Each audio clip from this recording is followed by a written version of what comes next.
Afternoon. I've got a bit of an odd angle for this one. I'm fighting against equipment. We're 4 days into a power cut. My proper phone mount is in the Saab that broke down at the weekend. I've broken down in 3 different cars in a week, so my stuff's all over the place and we've got no power at the house. So hopefully we'll have enough battery on this phone. I think I can charge it off the stereo for me to review this Rover 216 Coupe. Now this is a famous Rover, as you'll see here. So I bought this the other night. I paid 1,500 quid for it. It was in Practical, Classics. No, Classic Car Weekly. It was in Classic Car Weekly. There's a folder full of stuff here talking about the car. It's had 5 owners and it's got a whole load of paperwork here, which I'll take a real quick look through. MOT, when was the MOT? Oh, that's an old one. But basically it's got an MOT. It's got stacks of history with it. There's some, oh cool, there's all the emails here from Classic Car Weekly from Chris Hope when he owned the car. Oh, that's cool. Somebody ordered some products. In fact, in 2018, Chris Hope ordered some HT leads. That's really cool. Chris Hope ordered some HT leads from Power Spark Ignition because they're the same leads that go on the Lotus Elise and MG ZR TF 218 Coupe and Cabriolet. And funnily enough, I wrote that product description and I designed the image that was on that product when I used to work at Power Spark Ignition. So there you go. I already have a connection to this car that I didn't know about. That's amazing. Tax disc there from 2007. All sorts of bits and bobs here. I can't believe that. Oh, there's another Power Spark order. Haha, no way. That is amazing. Actually, I provided the products for free. And my name is even here on the order. There you go. Look, Classic Car Weekly, Bauer Media Group, Media House, for the attention of Chris Hope. And there you go. Sales at Power Spark Ignition. So I, in a previous life in 2018, provided the HT leads that went on this car. That is really funny. No way. I can't believe that. Right, there you go. Rover 216, interested to see your review. This is dated 2018. There's a letter here. Chris Hope. 216 manual. I bought this, returned 43 miles per gallon effortlessly. Once I'd realised it needed something, it was a filter. The ultra low mileage 220 turbo I owned wasn't as nice to drive as this 216. The auto didn't suit the car. And I thought to myself, usually the faulty or pop out roof panel, whereas you could store it behind the driver's seat if you want to, because these panels pop out. You could fabric seats with leather from a scrapyard quite easily. And I put away a spare pair of glass tops on the basis I might also need them. I have once owned, well, I've owned these Rover Coupes in the past, and I have broken a glass roof. When I was cleaning it, I over tightened one of the screws. I'd removed the screws on the handles here to clean it, and managed to break it. So there you go. We've got a huge folder of history with this car. And what did I do with it? Well, I put it up in a Jeffel on Facebook, and the gentleman is on his way on the train now to collect it, having got it off me for just a tenner. So there you go. Chris Hope, features editor, Classic Car Weekly. Famous Rover. Right, you're not bothered about that. What you want to know is how it drives. And it drives like a go-kart. Shouldn't do that on a cold engine. That's what people say to me anyway. Oh, the camera cut off there because Jimmy Eat World tried to come on. Right, my wife's already gone ahead of me in the brown Volvo to the train station. So that leaves me to catch up. Got to do a high-speed run up the hill. I don't know how still my camera's going to stay. I might try and move the camera out just slightly. Otherwise, it's just going to vibrate all the way up the hill. And I am intending to drive this car like I got it for 10 quid. All right, that's a terrible angle, but that's going to have to do because it's now balancing on the dashboard. And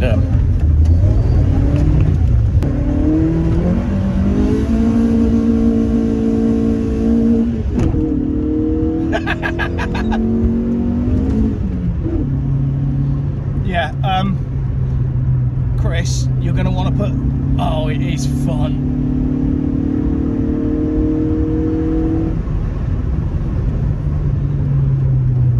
Brakes are crap as well.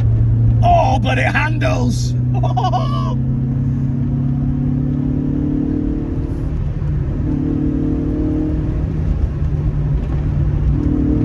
Oh, I should have taken this car on a track day. What was I doing getting rid of it? Oh, it just wants to go. That little Honda engine is just so much fun. Right, there's a lot of noise from in the cabin, because there's a lot of noise that comes from the glass panels, but you always have to drive with the glass panels slightly open. I'm going for an overtake here because there's nothing coming.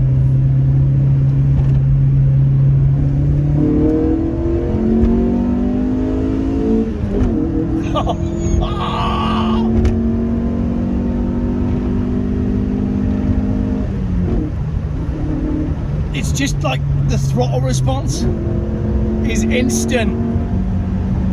Treat. Oh, I could get into driving this car.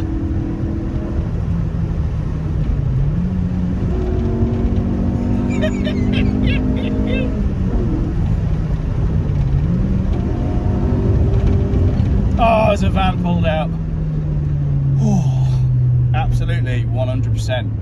Should have done a track day with this car. I should have kept it. I should have put a set of performance discs and pads on it, and a decent set of tyres, and I should have done a track day with it. I'm gonna have a word with Chris, see if he'll let me buy it back.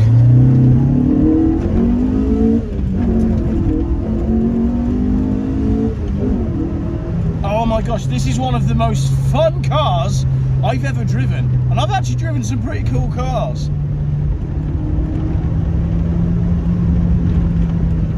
Not confident on the tyres coming down into this corner because it can be a bit greasy.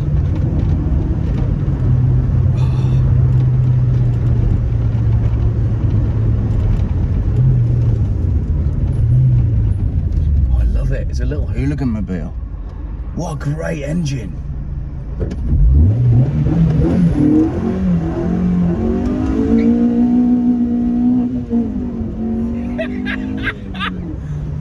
It sounds so good.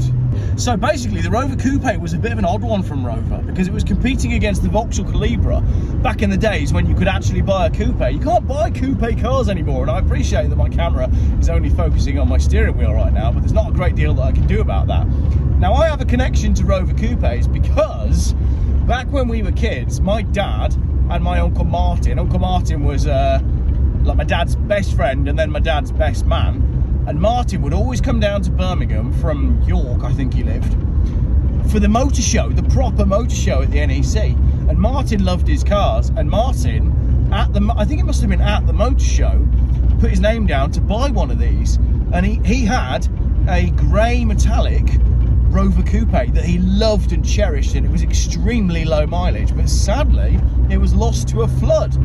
So that was my connection to the Rover Coupe. And then we lost Martin some years ago to motor neurone disease, which is a whole nother story, and I've had an email about that. I think that we'll be doing something about motor neurone on the channel coming up soon.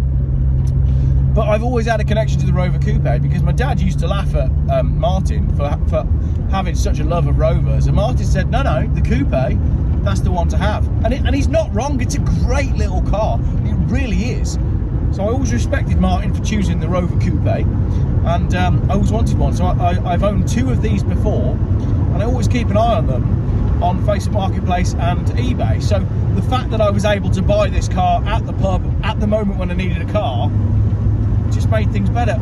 I just wish I got too many cars at the minute, which is why I offered it out so quickly, but I'm really regretting that decision because this is such a fun little car. Look at the remorse in my face. I made a mistake, ladies and gentlemen. I shouldn't have got rid of it so quick. Chris, can you just keep in touch with me? Because I want this back. Oh, look, road closed. Temporary traffic lights. It's an absolute state. It was a state when I picked it up. And as I said, we've had 4 days of no power. So I haven't had chance. I was meant to take this for a valet, but I have not had chance. Saturday we couldn't go anywhere. It was just the whole day was a disaster, and then we broke down in the Saab, and that now needs an alternator. And then the power's been off since then. So test driving, and what a terrible angle. Nothing I could do about it. Test driving and valeting this car has been pretty low down my list of priorities, so it's just been parked in the mud since then. But it's a very cool little thing, and there's really not many of these left. In fact, this piece of paper here says 392 left, but that was ages ago. So here's the brochure, look. Got all the details for the car on all of the Rover series cars, with instructions there on the back for how to do the roof. Where's that? On the coupe model.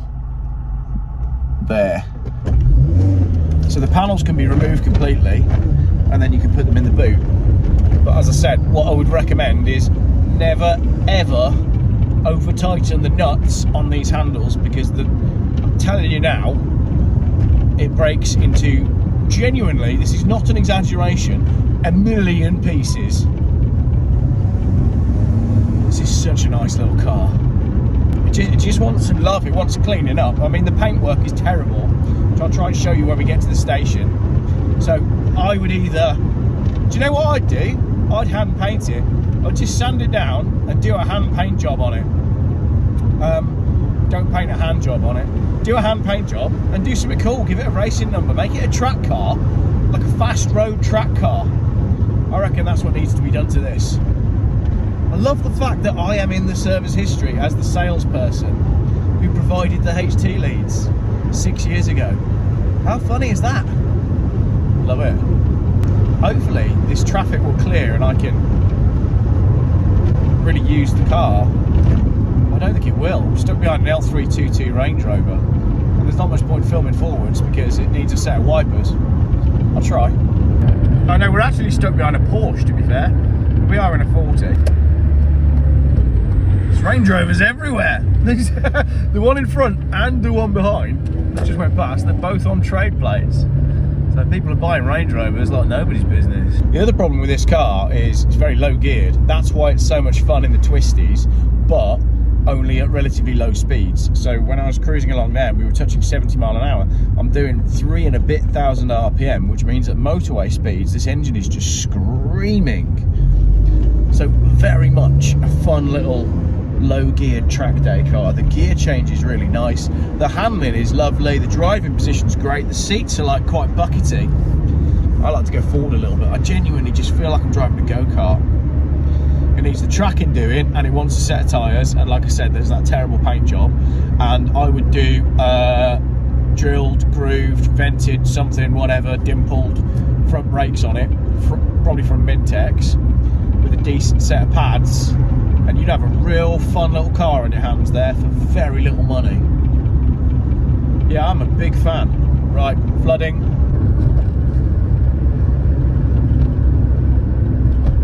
Don't know how much you can see of the river there, but if you look left, there's a railing.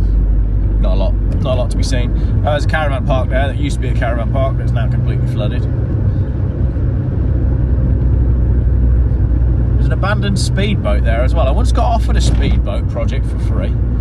All I had to do was go and collect it, and Ian said to me that that's basically, it's not even worth free to get a project boat. So I never went and got it. But that was mostly because at the time I didn't have a car with a tow bar on it. I think if I'd had a car with a tow bar, I'd have been straight up there, because I'm an optimist, aren't I? As you've seen from these last few videos, I like the idea that things can go well. In my head, things will always go well. Right, there is a fun, twisty bit of road coming up in a minute on the way into Droitwich, which hopefully will be clear and we can do a bit more driving. But knowing my luck, won't be clear, and everybody wants to go to Droitwich today. Odd skies, very odd skies. We haven't seen the sun in about 3 weeks. Very, very odd. No, wasn't to be, stuck behind a horse box. But instead we can play a game of spot the trees that block the road at the weekend. Just driven past one, I missed that before I clicked the camera on.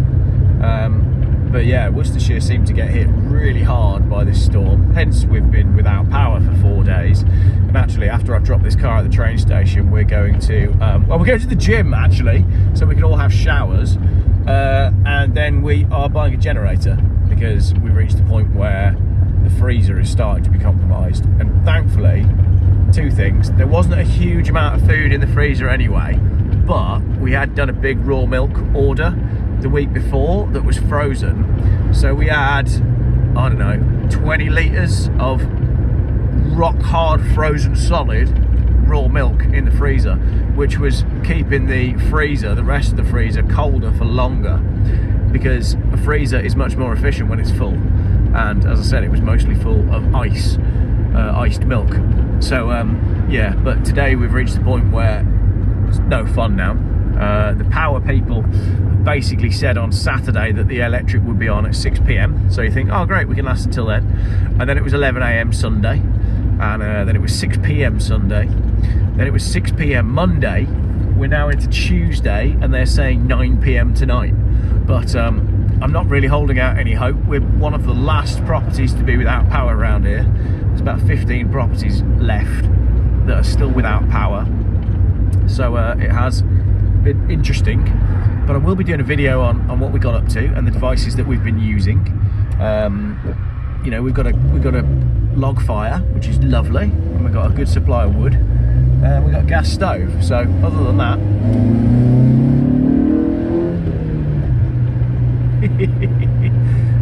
we've been fine, and mostly like the kids are really happy. They've played Lego by candle and torchlight for like 3 days straight, and it's so nice to watch. Yes, we've spent a bit of money on pub dinners and alcohol, but generally as a family this power cut's been really good for us. I think we're all getting on better as a result, and yeah, we're enjoying it. Unlike our neighbours, who seem to be having a terrible time, but that's because they have unruly teenagers, and we don't. Our children are still young and lovely. We want to keep them young and lovely for as long as we possibly can, all down there, and that's why we're taking them out of school permanently. But that's a story for another day. So, my dream of blasting along this road has been scuppered by a horse box. So that was that, I think. I don't really think... Oh, Isle of Man car. Did you see that? UMN3 on the number plate? Isle of Man plate.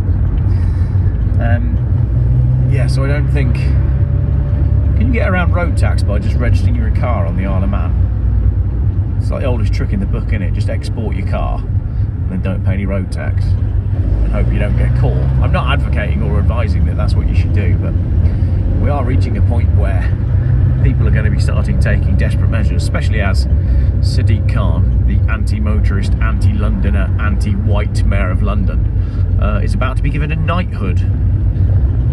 Personally, I think he should be given... No, you're not allowed to say that, but it's what the French used during the Revolution. That would work a treat. I'm not completely sure I can say that on YouTube, but I didn't say it. You just made the connection yourself.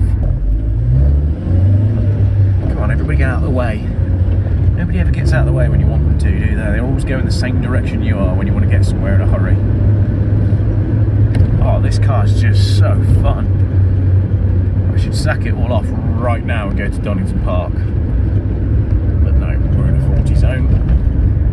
This car would be a lot of fun around Donington. I don't really know how much of that video is going to be usable, so if I did use it and put it on YouTube, I hope you enjoyed it.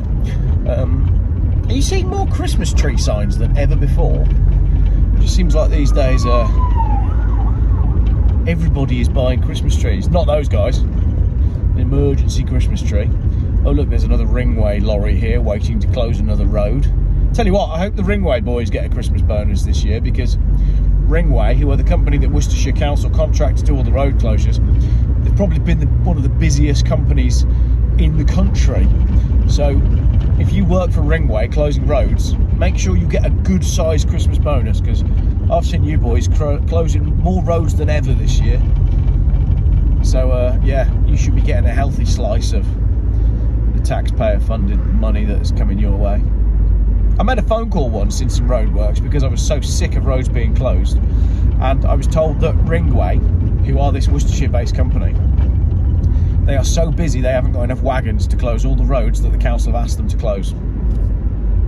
It says it all, doesn't it? They don't want us to go anywhere. It really is that simple. This van certainly doesn't, because he hasn't realised that we're in a 40. It's doing 30. Right, my wife's calling me because I'm 2 minutes behind her.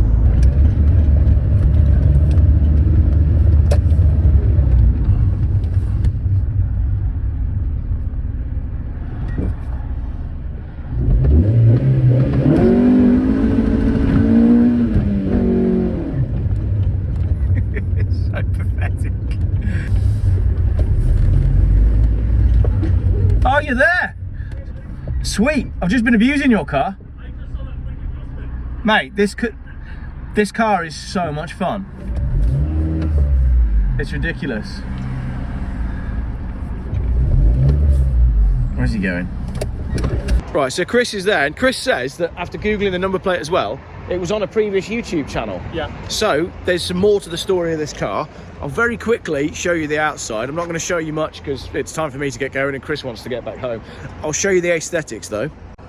But considering it was 1,500 quid and it was delivered to a pub, look, at some point in his life, it's clearly had racing stripes on the bonnet. So someone has tried to paint it. Every panel is bad. It's got a non-standard grille on it. The roof, interestingly, the front panel on these was always black, so that's an easy bit to do because you can just matte black that. The doors are not fantastic. The roof, I don't even know what's going on there. And then the rear spoiler as well. So I think that's why the chap had trouble selling it, because it just looks rough. People want them when they're mint. But this engine is just so much fun. Inside, it's just a standard 1990s Rover. It's a bit grim as well. Normally, I don't present cars to people this bad, but as I said, I've got an excuse because, as I've told you 1,000 times, we've got no power. So, right, I'm off to buy a generator. Chris is going to drive this home. I'll see you at Sentimental in the new year. Can't wait. Awesome. Right, thanks for watching, everybody. My parcel just arrived. Whoops. This is a risky one even by my standards. You know what happens when you try buy cars from the middle of Birmingham? He said he could deliver it. More alarm bells. Came with a key and a new keeper slip.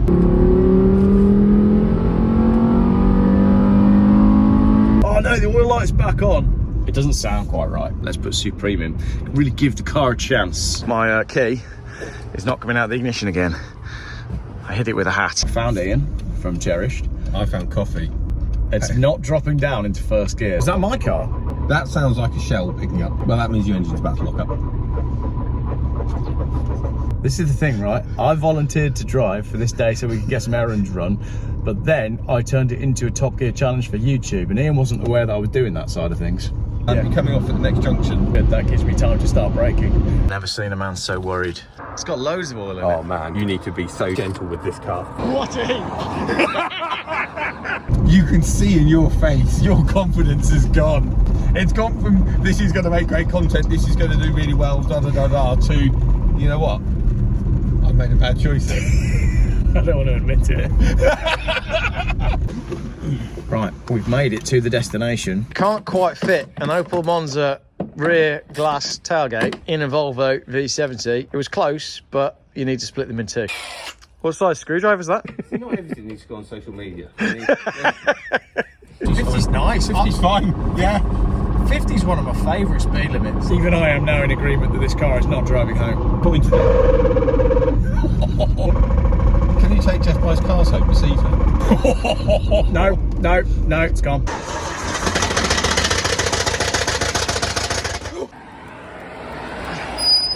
This is the long walk to the pub. Well, this does look like an excellent place to break down, doesn't it? Almost looks like it's fiberglass. Yeah, it's that fiberglass welding, isn't it? I am never ever buying a car from Birmingham again. What we're doing now is we're on Facebook Marketplace trying to find a car that I can buy to drive home in. Ian's working on a deal on a £1,000 Range Rover. I'm working on a £1,200 Freelander, and I've just offered £1,200 for a Rover Tomcat Coupe. Oh my goodness, my car has arrived. Look at that. Listen to this little peach. So when you purchased this one, did you do any checks like oil and water? Yeah, I've done all the checks, Ian.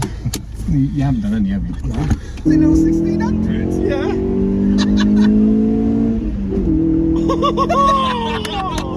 This is much better. My Rover Coupe is running like a sewing machine. The paintwork is terrible. I don't even care. We're going home.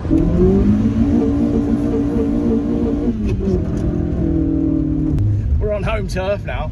I ain't doing that again. What a day. 11 o'clock. Right, that's enough now. Good night.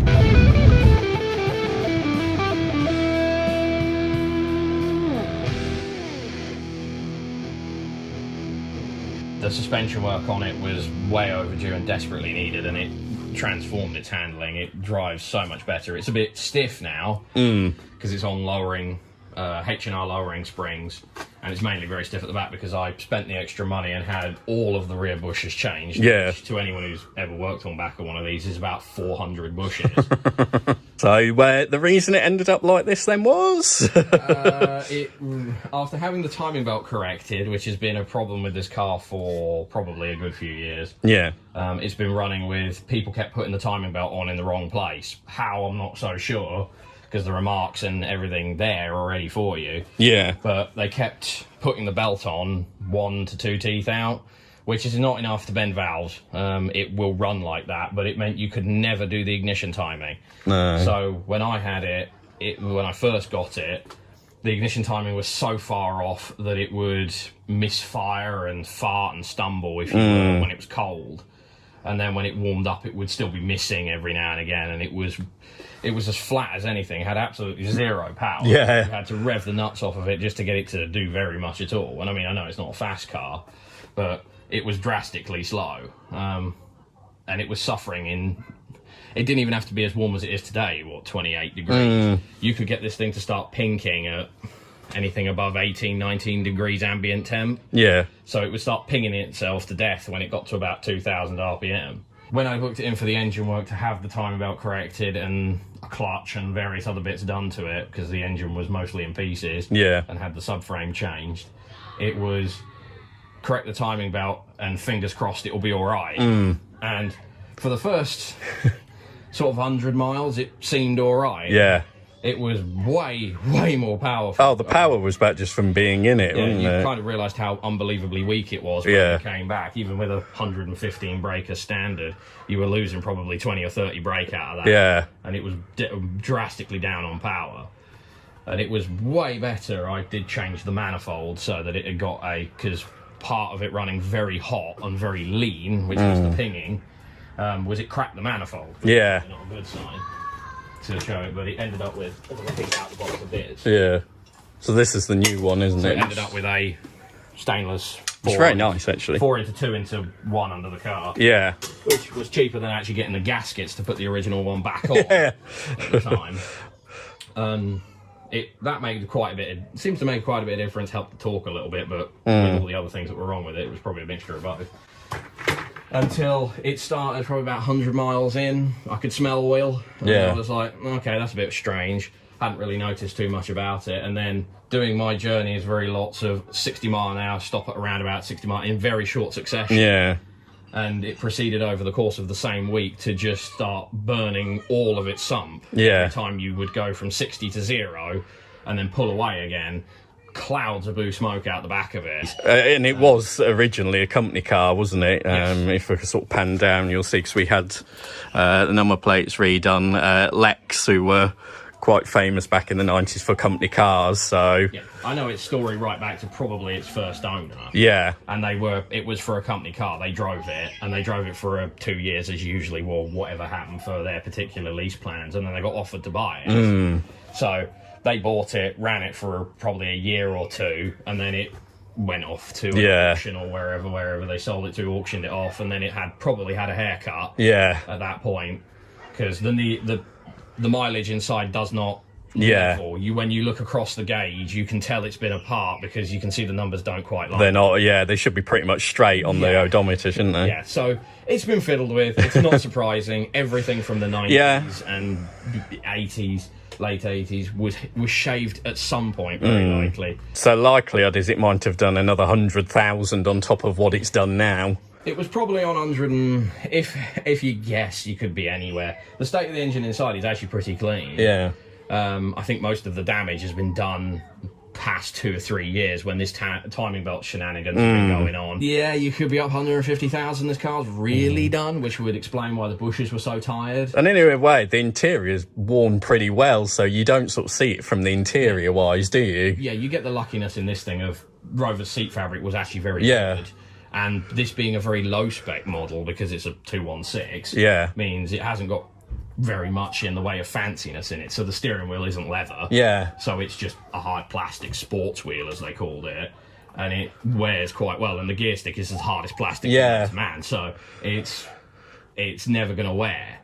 Unlike the Cavaliers, where you could tell when they'd done it because Yeah. the boots used to wear around the gear stick really, really well. I mean, they were sort of wearing after sort of 40,000, you'd see them worn, wouldn't you, on Yeah, the you Cavaliers? Yeah, but there's a lot of gear changes. So these wear quite Yeah. well and hide their mileage quite well. And so the plan for it now is... It's getting another engine. Yeah. The plan was to rebuild that one, but parts are ludicrously expensive. If this was a K-Series car, Cheap. these are a bit harder. Hold Yeah. D16 in this, so it's harder.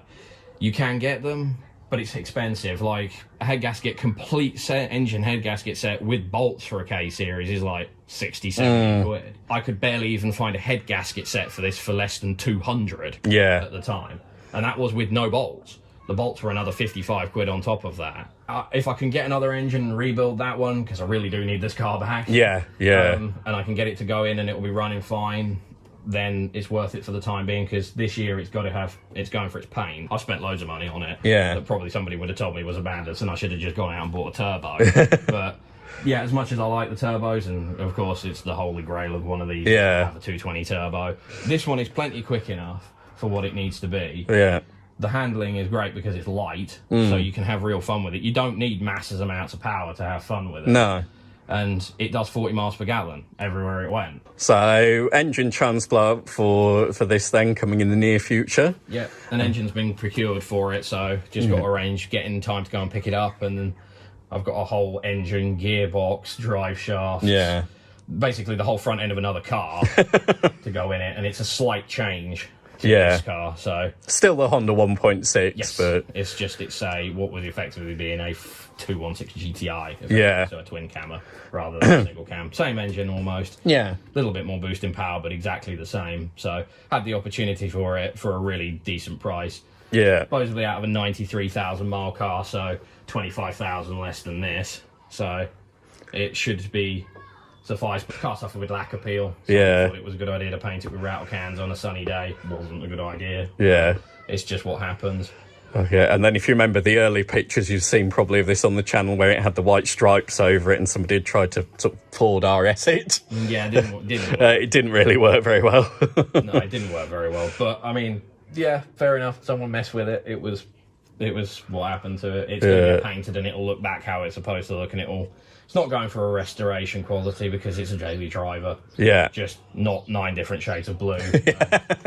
Everything else. It's why the bonnet is set up that way. It is protected on the corners. Bonnets there, yeah. But if something bangs it or scratches it, it's not exactly the end of the world. No. It's not that I'm not caring with it. It's that I can't really make the paint any worse.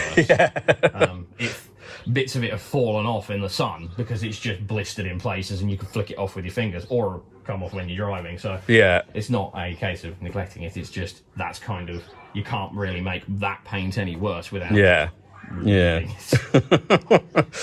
So that's the sort of Tomcat update. Join us again sometime in the future and we'll have some more updates on this for you. Thanks for watching and drive safe.